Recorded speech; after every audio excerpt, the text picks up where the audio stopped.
ಕುಟುಂಬಕ್ಕೆ ನಾನು ಅಣ್ಣ ಆಗ್ತೀವಿ ಇವ್ರು ಅವ್ರ ಅಣ್ಣ. ಅವ್ರಣ್ಣ ಈಗ ಈಗ ನಿಮ್ಮ ತಂಗಿ ನಿಮ್ಮ ಮನ್ಯಾಗ ತಂದು ಇಟ್ಕೊಂಡ್ರಿ ಈಗ? ಹ್ಞೂ ರೀ. ಯಾಕಂದ್ರೆ ಮನೆ ಪರಿಸ್ಥಿತಿ ಹಂಗೆ ಎಲ್ಲ ಗಂಡ ಇದು ಆಗನ ಇಂಥ ಮನ್ಯಾಗ ಇಟ್ಕೊಂಡಿದ್ರಿ. ಮತ್ತು ಏನೆಲ್ಲ ಸಮಸ್ಯೆ ಇದೆ, ಏನು ಆಗ್ಬೇಕಂತ ನೀವು ಬೇಡಿಕೆ? ಈ ಆರ್ಥಿಕ ಪರಿಸ್ಥಿತಿಗೆ ಈಗ ಒಂದು ವೇಳೆ ನಮ್ಮ ಅಕ್ಕಿ ಕಮ್ಮಿ ಬಿದ್ದರೆ ಏನಾರ ಹಾಕ್ಕೊಂಡು ಮಾಡ್ಕೊಂಡು ಹೋಗ್ತೀವಿ.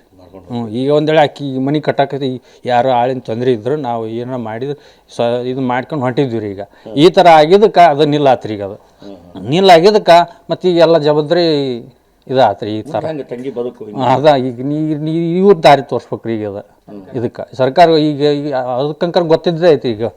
ಈಗ ನಿಧಿ ಸಿಕ್ಕಿದಂಕರ್ ಗೊತ್ತಿದ್ದೇ ಐತಿ. ಮುಂದೆ ಸಖತ್ ಖಾರ, ಬಣ್ಣ ಮತ್ತು ರುಚಿ ಆಚಿ ಚಿಲ್ಲಿ ಪೌಡರ್ ನಾವು ಹೇಳಿದ್ರಾಗ ಏನು ಅರ್ಥ ಐತಿ? ಇಷ್ಟೆಲ್ಲ ಗೊಂದಲ ಆದ ನಂತರ ನಿನ್ನ ಅಧಿಕಾರಿ ಬನ್ನಿ ಅದು ನಿಧಿ ಅಲ್ಲ ಅಂತೇಳಿ ಎಲ್ಲ ಗೊಂದಲ ಆದ ನಂತರ ಇವತ್ತು ಯಾರಾದರೂ ಅಧಿಕಾರಿಗಳು DC ಗೀಸಿ ಯಾರು ಬಂದು ಭೇಟಿಯಾಗಿ ಮನವರಿಕೆ ಮಾಡಿದ್ರೆ? ಇಲ್ಲ, ಯಾರು ಏನಂದಿಲ್ಲ.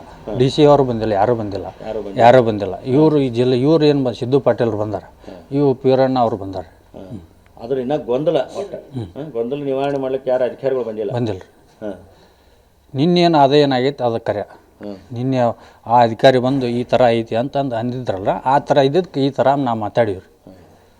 ನಿಮಗೇನು ಬಂಗಾರದ ಮೇಲೆ ಆಸೆ ಇಲ್ಲ? ಆಸೆ ಇಲ್ಲ ರೀ. ಆ ಹುಡುಗೊಂದು ಇದು ಸಿಕ್ಕರೆ ಸಾಕ್ರಿ. ಅವು ಒಂದು ಮನೆ ಒಂದು ನಿವೇಶನ ಮಾಡಿ ದಾರಿ ಮಾಡಿಕೊಟ್ಬಿಟ್ರೆ ಸಾಕು ನಮ್ಗೆ.